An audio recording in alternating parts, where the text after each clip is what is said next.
On a quiet street lived a small boy named Ben. Ben loved drawing, but he thought he was never good enough. Whenever he finished a picture, he hid it under his bed. At school, Ben watched other kids show their art proudly. He wished he could be brave like them, but his hands shook. One Monday, the teacher announced an art contest for everyone. "Draw something that shows your biggest dream," she said, smiling. Ben's heart jumped, then sank, like a stone in water. His biggest dream was to draw stories the whole world loved. But a tiny voice whispered, "You'll just mess it up."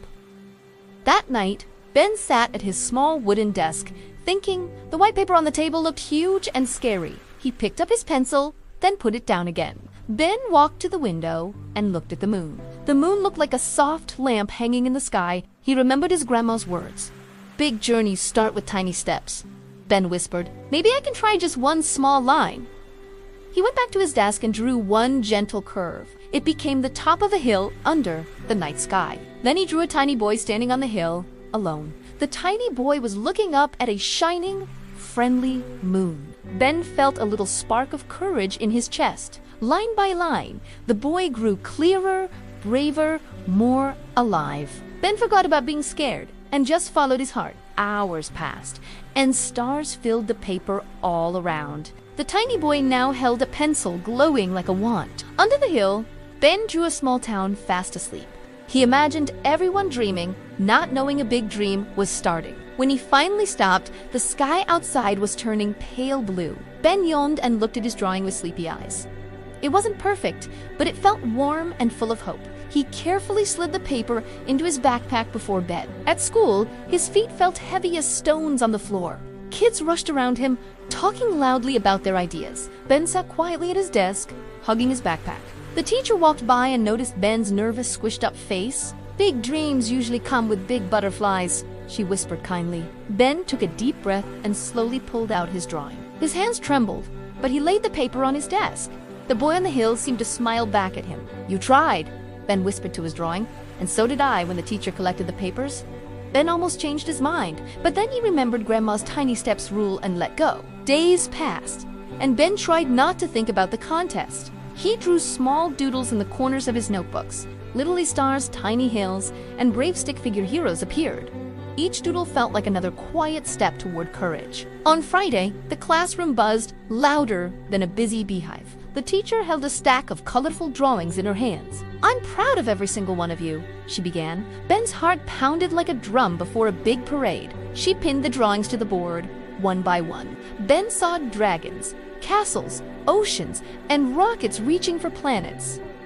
Then he saw his own drawing of the boy and moon. It looked smaller than the others, but somehow shone quietly. The class stared at the pictures, pointing and whispering softly. A girl named Lena stopped in front of Ben's drawing. "I like this one," she said. "He looks brave, but scared." Ben blinked, surprised that someone understood his little moon boy. "Yeah," another boy added. "It feels like the start of something." Ben's chest filled with warm, shaky happiness and a bit of pride. The teacher smiled and placed a golden star sticker on his drawing. "This picture wins most heartfelt story," she announced to everyone. Ben didn't win first prize, but his eyes sparkled like stars. People were not clapping for perfection, but for his courage. After school, Lena walked beside Ben on the way home. "Do you always draw like that?" she asked curiously. Ben kicked a small stone and thought for a moment. "I almost never show my drawings," he admitted quietly. "You should," Lena said. "They made me feel less alone." Those words wrapped around Ben like a soft, invisible blanket. That evening, Ben took out his box from under the bed. Inside were all the drawings he had hidden for years. He spread them on the floor like a patchwork picture carpet. Some were messy, some crooked, some half-finished, and strange, but each one was a step he had taken, not stopped. Ben carefully taped a few on his bedroom wall. The room looked brighter, like a tiny art gallery of courage. His little sister peeked in and gasped with wide eyes. "Wow, Benny," she whispered. "Can you teach me to draw too?" Ben hesitated, then handed her a crayon with a smile. "We can learn together," he said, one line at a time. They sat on the floor, filling new pages with wobbly shapes. Laughter and small stories grew between the lines and colors. Ben realized his dream was not just about perfect art. It was about sharing his heart so others felt braver too.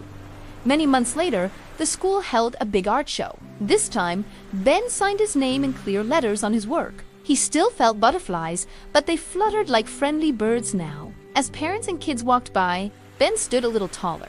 A younger boy tugged his sleeve and pointed at the moon drawing. "I'm scared to try new things," the boy admitted quietly. Ben knelt down so their eyes were level and gentle. "Me too," Ben said, "but small steps still count as steps." The boy smiled, like a tiny sunrise starting inside him. That night, Ben looked at the moon and grinned softly. He knew he was still learning, still scared, still growing, but his dream no longer hid in a box under the bed. It walked beside him, one brave little step at a time.